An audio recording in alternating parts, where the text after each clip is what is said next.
Bien, sonido funciona. Bien, perfecto, todo bien.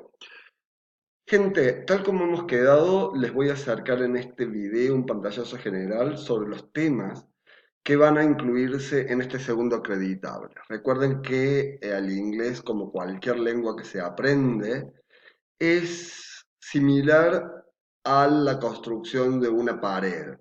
Ustedes en la primera parte pusieron los cimientos y empiezan a construir cada hilera de ladrillos hasta formar una pared que es interminable en el caso de una lengua, pero si, digamos, la primera fila de ladrillos no está sólida, las otras filas se me desmoronan. ¿Qué quiero decir con esto? Que para poder comprender bien, asimilar bien y apropiarse bien de estos nuevos contenidos, debo tener muy en claro los contenidos anteriores. Por lo tanto, les pido que si hay algún contenido que me quedó algo flojo de antes, y ustedes lo saben a través de los errores cometidos en el primer acreditable, o a través de algunos errores que han ido cometiendo en las nuevas situaciones comunicativas, nuevos textos, nuevas oraciones, nuevas interpretaciones, sabrán a qué temas atenerse. Empecemos con los temas que vimos en esta segunda parte. En primer lugar tenemos el plural del sustantivo. Recuerden que tanto en el inglés como en cualquier otra lengua existen dos formas diferentes de formar el plural de los sustantivos. Por un lado los plurales regulares, por otro lado los plurales irregulares. En cuanto a los regulares, simplemente se forman agregando S al final del sustantivo, mientras que para los irregulares existe una determinada cantidad de reglas que debo manejar, que debo conocer, para saber cómo identificar la forma plural del sustantivo en una oración, en un texto, y saber cómo buscarla en el diccionario. Recuerden que el diccionario solamente me trae el singular de los sustantivos, pero conociendo las reglas de formación podré buscar y saber identificar ese plural tanto en el diccionario y cómo traducirlo al español o cómo interpretarlo. Una de las reglas fundamentales de los plurales irregulares es la que ustedes tienen en el cuadernillo como la regla número 8, que hace alusión a aquellos sustantivos derivados del griego o del latín y que son muy comunes en el campo que nos atraviesa, como es la química, la física, pero también dentro de la ingeniería, la medicina, la arquitectura, algunas ciencias duras. Y son reglas que debo conocer ya que este tipo de sustantivos conserva las mismas reglas de formación del plural de su lengua de origen, es decir, el griego o el latín. Seguidamente hemos visto el caso posesivo de los sustantivos. En inglés tenemos dos tipos diferentes o dos formas diferentes de identificar el caso posesivo del sustantivo. Una es el apóstrofo es, que se utiliza con sustantivos comunes o propios y con plurales no terminados en S, ya que cuando termina en S el sustantivo, es decir, cuando termina en S o cuando es un plural terminado en S, simplemente basta con colocarle una apóstrofe. La otra forma de identificar el caso posesivo en inglés es a través de la preposición of. Cualquiera de las dos formas del caso posesivo tienen una única traducción en el español que es de, por supuesto indicando posesión.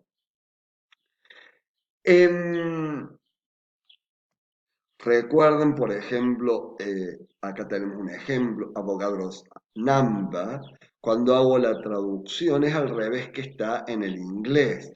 Este number pasa primero el número, la preposición de, que es la traducción del caso posesivo, y la primera palabra. Avogadro. Entonces, el número de Avogadro, o en este otro ejemplo, la vida del científico.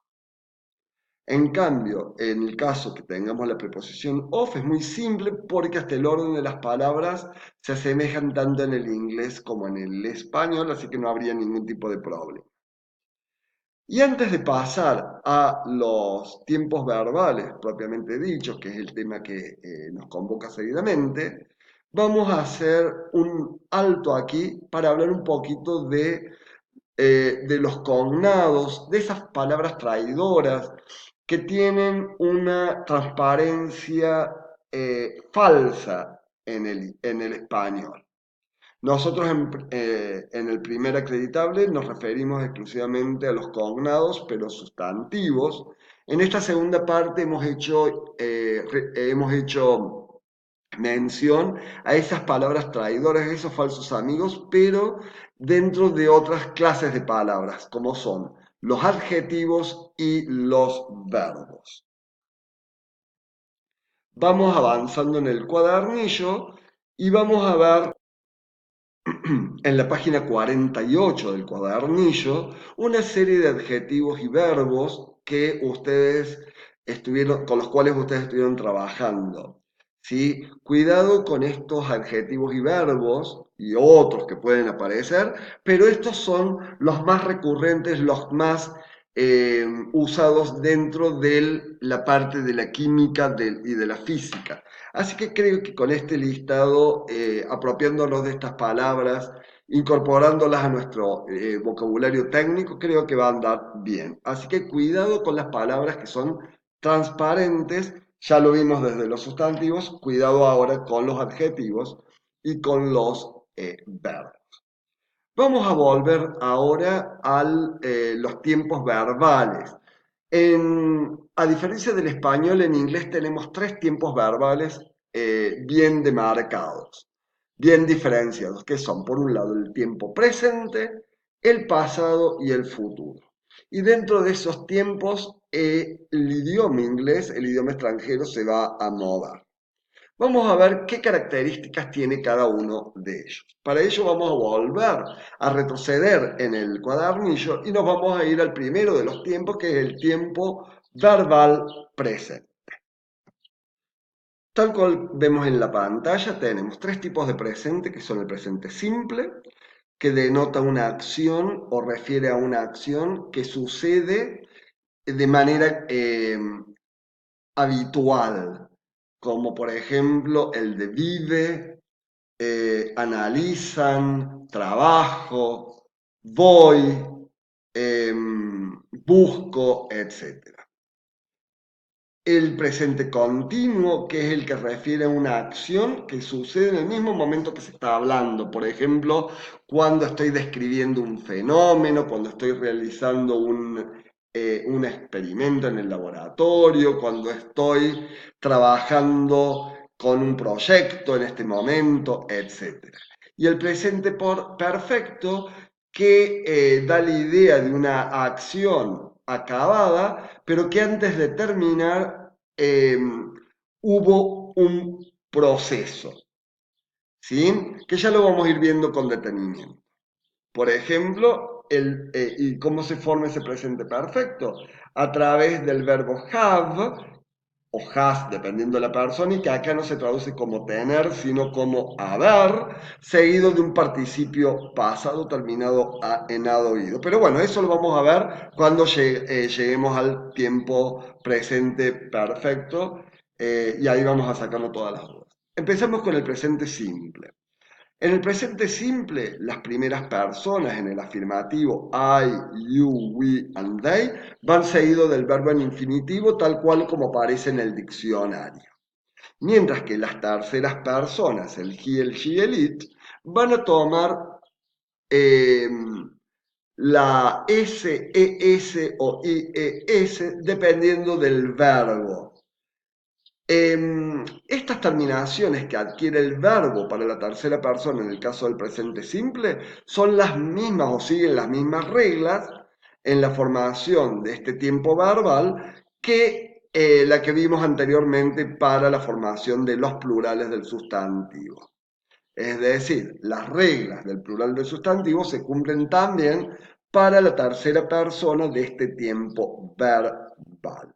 Recuerden que hablamos de plurales solamente cuando nos referimos a sustantivos, mientras que acá hablamos de tiempo verbal. Pero da la casualidad que la formación de la tercera persona de este tiempo verbal y las reglas aplicadas a los plurales irregulares es básicamente la misma. ¿Qué pasa? Y esto lo tenemos que tener en cuenta cuando buscamos en el diccionario. ¿Qué pasa con la forma negativa?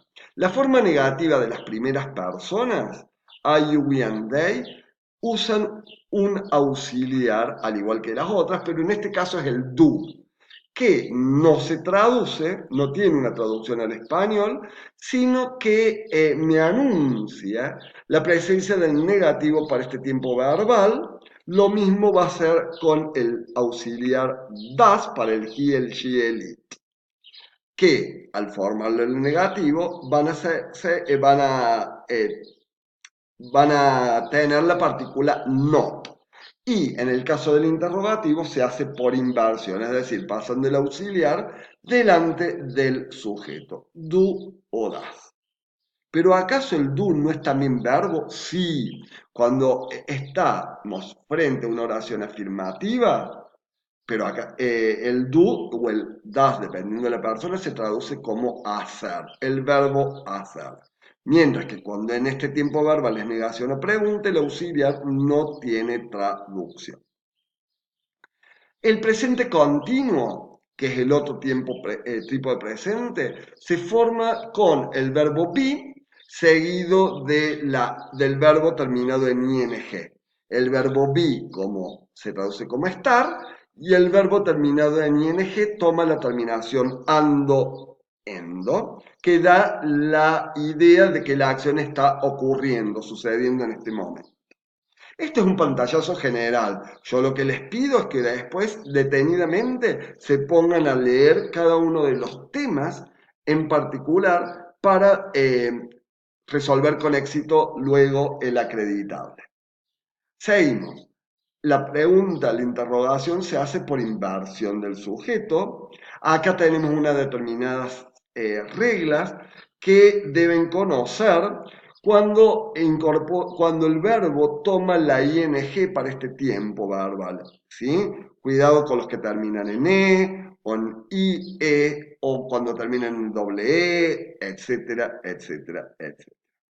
En el presente perfecto ya dijimos que el have se traduce como el verbo haber seguido de un participio pasado, que se traduce como hado ido. Ese participio pasado puede ser regular terminado en ed o irregular. Los diccionarios traen solamente los verbos irregulares que se reconocen a través de la tercera columna de la lista de verbos en el diccionario, o cuando mi diccionario no presenta listas de verbos, o cuando ese verbo en particular no está dentro de la lista, lo busco directamente en el diccionario que me va a decir participio pasado de tal verbo. Bueno, lo busco y le doy la traducción del participio terminado en ado o ido. Bien, cuando es negativo, ese have o has termina en not, ¿sí? Y cuando es pregunta, obviamente el have y el has pasa delante del sujeto. La interrogación se forma por inversión del sujeto. Para la formación de los participios irregulares existen diferentes reglas, como por ejemplo aquellas que cambian la terminación, aquellas que cambian las vocales internas o aquellas cuyo participio permanece igual al infinitivo. Luego hemos visto el pasado, que al igual que el presente tenemos pasado simple, pasado continuo y pasado perfecto. En el caso del pasado simple, en primer lugar vimos el pasado del verbo be, estaba, era, etc. Was o were dependiendo de las personas, la forma negativa agregando not y la interrogación por inversión, la combinación con there, ¿sí? There was, there were, que es el pasado del verbo hay, que ya hemos visto en la primera parte de desiderar, pero que se traduce en este caso como había o hubo. Por supuesto, agregando no te la negación y por inversión